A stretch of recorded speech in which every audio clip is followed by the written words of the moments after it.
Il n'y avait aucun secret quant au salut prêché aux gentils. Ce n'est pas une vérité exclusivement du Nouveau Testament, ni une partie du mystère maintenant révélé. La même remarque est vraie quant au royaume de Dieu. Cela n'est pas manifesté dans le Nouveau Testament comme un fait pour la première fois. Il y a aussi d'autres choses dans le Nouveau Testament qui sont tout à fait manifestes dans l'Ancien.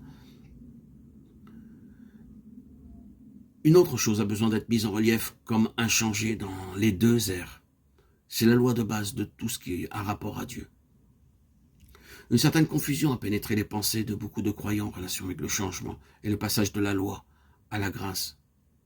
Quand tout a été correctement dit quant au fait que nous ne sommes plus sous la loi, mais présentement sous la grâce, l'idée que le principe fondamental a changé avec les dispensations s'est glissée dans les pensées.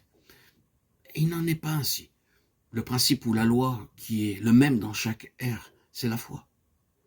La foi n'était pas moins la loi directrice dans l'Ancien Testament qu'elle ne l'est dans le Nouveau, et pas plus dans le Nouveau que dans l'Ancien. Dans ce temps-là, ce n'étaient pas les œuvres par elles-mêmes qui justifiaient. Pour Abel, Enoch, Noé, Abraham, ou pour quelques autres témoins de l'armée mentionnés dans Hébreux 11, ce n'était pas ce qu'ils firent qui leur permit d'accéder à Dieu, quoi qu'il y ait une signification en fait dans ce qu'ils firent. C'était la foi en Dieu qui était vertueuse. Les œuvres sans la foi sont aussi inefficaces que la foi sans les œuvres. Il n'y a aucun conflit entre Paul et Jacques. Ce sont seulement les deux côtés d'une même chose. Jacques était peut-être plus légaliste que Paul. La clé de chaque approbation dans l'Ancien Testament est « il eut confiance en Dieu ». C'est tellement évident que Dieu a placé cette loi au-dessous de toute chose et derrière toute chose. De très grands changements existent entre les deux dispensations, c'est vrai. Dans l'ancienne dispensation, Dieu bénissait de manière temporelle et matérielle. Obéis à Dieu, sois fidèle au commandement de Dieu, et la bénédiction sera sur ta corbeille et ta huche, ta famille et ton champ. La prospérité sera sur tes entreprises et ton succès sera facilité. Mais au-dessous de tout cela se trouvait la loi de la foi. Ce ne change pas avec les temps et les économies. Ce n'est pas un nouveau principe qui a été montré à Paul. Ceci n'a rien à faire avec, en particulier, sa révélation. Le secret se tient au-delà de cette loi. Bien que sa doctrine de la justification fût de l'aveu général révolutionnaire et bouleversante, il ne fit vraiment foi que dans l'œuvre accomplie de Jésus-Christ. Œuvre qui impose donc la clôture d'un vieil ordre de choses.